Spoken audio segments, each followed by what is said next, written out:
Assalamualaikum warahmatullahi wabarakatuh. Perkenalkan, nama saya Muhammad Wijaya Kusuma Mustafa. NIM 2031050200001 dari kelas Ekonomi Syariah 1. Di sini saya akan mempresentasikan tentang ekonomi terbuka makroekonomi Islam. Pada kesempatan kali ini, saya akan membahas tentang 1. Pengertian ekonomi terbuka. 2. Siklus aliran pendapatan perekonomian terbuka. 3. Perekonomian terbuka ekspor dan impor. Pengertian perekonomian terbuka.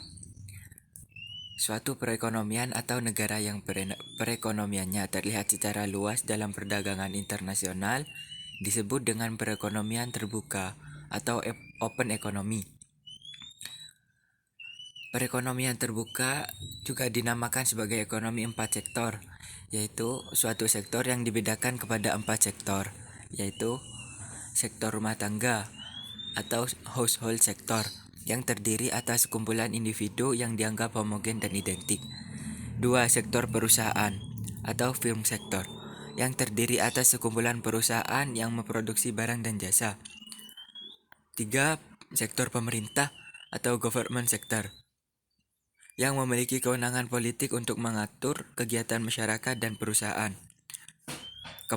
Yaitu sektor luar negeri atau foreign sector, yaitu sektor perekonomian dunia di mana perekonomian melakukan transaksi ekspor-impor. Selanjutnya yaitu siklus aliran pendapatan perekonomian terbuka.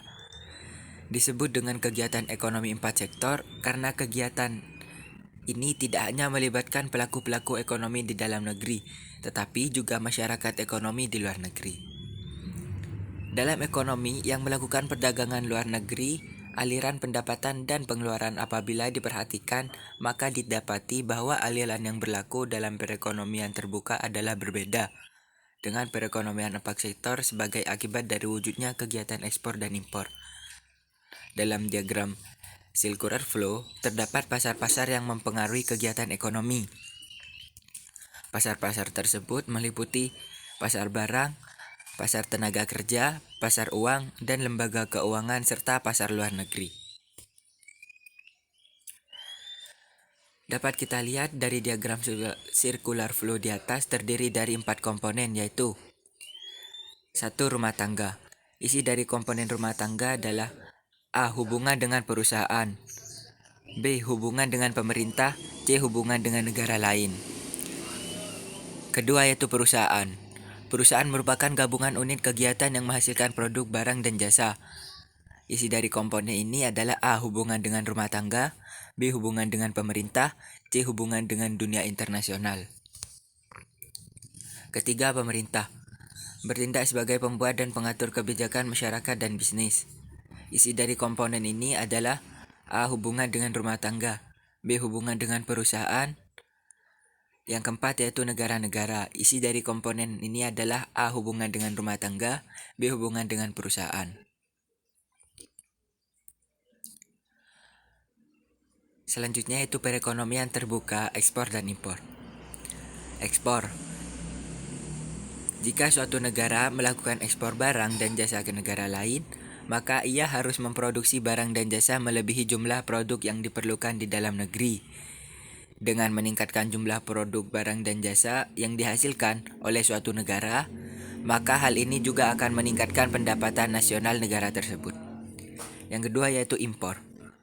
Dalam analisis makroekonomi diasumsikan bahwa faktor yang mempengaruhi besar kecilnya pembelian barang dari luar negeri atau impor suatu negara adalah kemampuan membayar atau daya beli negara tersebut terhadap barang impor. Dalam menganalisa suatu perekonomian, dikenal dua model perekonomian, yaitu perekonomian tertutup dan perekonomian terbuka. Yang pertama yaitu perekonomian tertutup. Perekonomian tertutup adalah model perekonomian yang pada pelakunya, khususnya produsen dan konsumen, secara sederhana akan melakukan kegiatan dalam penjualan dan pembelian di pasar yang saling melengkapi untuk memenuhi kebutuhan dan kepentingannya masing-masing. Kedua yaitu pada sistem ekonomi yang terbuka. Terdapat kemungkinan dari produsen untuk melakukan kegiatan ekspor barang dan produk dagangan dengan tujuan pasar-pasar di negara lain atau sebaliknya. melakukan kegiatan impor atas bahan mentah dan bahan penolong serta mesin atau barang jadi dari luar negara. Sekian dari saya, kurang lebihnya mohon maaf. Assalamualaikum warahmatullahi wabarakatuh.